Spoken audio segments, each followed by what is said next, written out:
Hello, my name is Johannes Lauer and my great-grandson Bruce has asked me to tell you a bit about my life in this Lauer book you have received, or will soon get in the post, or possibly at the Lauer reunion, in Lincoln, Nebraska. I was the fourth born of my parents' 6 children, all of them were boys. Bruce found my birth record here in the old baptism books in Thüngen. In these church record books in Thüngen, David and Bruce spent a long time searching for the Lauer family name and written records of our past. The old writing is called current and is often quite difficult to decipher. Thüngen was the village where I was born in 1856. The most prominent buildings in my hometown were the castle complex and the park grounds. My grandfather George Frederick Lauer worked for the castle family and was responsible for the buildings as the chief mason, back around the 1820s, a bit before my birth some 30 years later. My birthplace is located in south-central Germany in the area of Unterfranken. It's about a 4-hour drive from Bruce's home in central Switzerland. Our village was quite small at this time and our primary school was very simple. Class was only held in the mornings, and learning books for students were quite rare back then. Here is where I learned to read and write current, the cursive writing I used for my diary and sermon booklets. Thüngen had a large Jewish community of over 200 families back then. So I also had some Jewish friends in our village in the 1870s. As a teenager I learned the trade of being a blacksmith in the castle workshop. My father Johannes Lauer also worked on the castle grounds. As a lead mason, there were 3 main professions that the Lauers learned back in the 1880s in our village: blacksmithing, masonry, and painting plastering.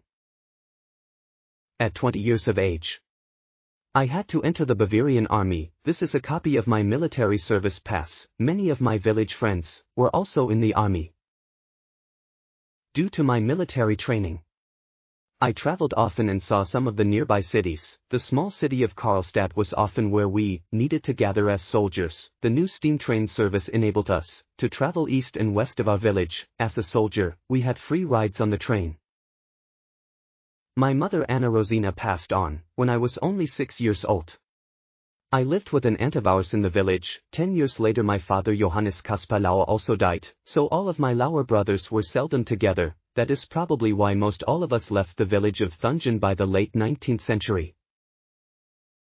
I personally left my village in Bavaria at age 22 and traveled south to the small city of Cannstatt near Stuttgart. Here is where I began reading about Methodism, which was of interest to me.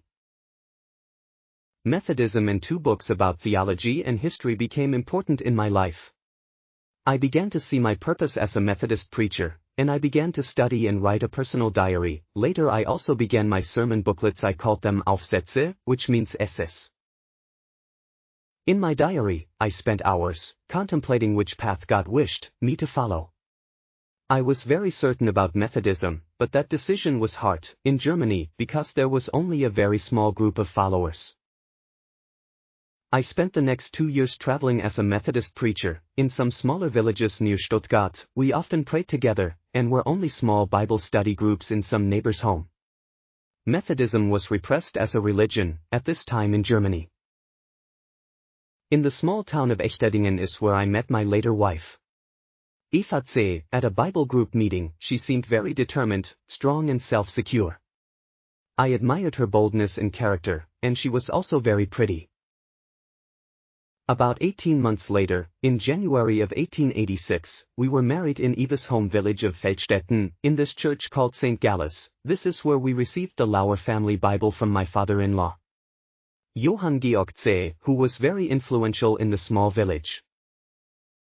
This is where I recorded our wedding on the page called Trauung, or Weddings. Marrying Eva was a wise decision. She respected my choice of preaching Methodism, and also raised our wonderful 8 children.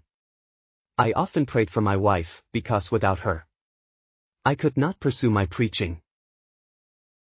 2 years before our marriage, in about 1883, my youngest brother George Caspar Lauer left Germany for America. He ended up settling in the Milwaukee area, which had a huge German population back then. Our firstborn was a son. We called him Ernst, which means the determined one. Much like my wife Eva, he would later probably become the first Lauer to receive a doctor's degree, a Ph.D. of philosophy, in history in the year 1929, from the University of Chicago. Eva's second-born was my son Theodor, born in November of 1887, not even 13 months after Ernst.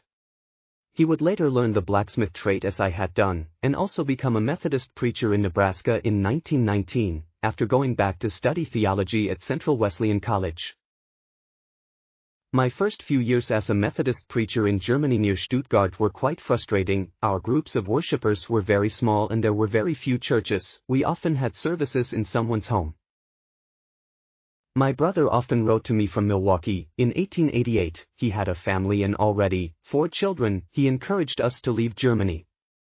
Methodist preachers who spoke German were very welcome and needed in the new world across the Atlantic, in America. Eva and I often spoke intensively together in the evenings when our 2 little boys were sleeping. Eva was very interested in the possibility of leaving Germany. Her was frustrated with the thought of being a Bible study group preacher's wife. She was very motivated and encouraged me to make the move. Our decision was set. We knew that Germans and Methodists would be waiting for us in Waco, Nebraska, somewhere in the Midwest of the United States of America. A new life was waiting for us, far away from our present home. This photo shows the ship traveling building in the port of Bremerhaven. The steamship Fulda left the port on the northern German coast on May 10 in 1888. Unfortunately, we had to leave our little son Theodor behind, at Eva's parents' home in Feldstetten, because he got very sick and we couldn't risk his health on the ship's voyage. Eva was heartbroken because Theodor was not with us, but she knew she would return to get him. The book you have received from Bruce tells the rest of my story, and also includes a lot about my past, including my genetic base and many of my ancient origins in Europe. I do hope you enjoyed this short video and Bruce's book too.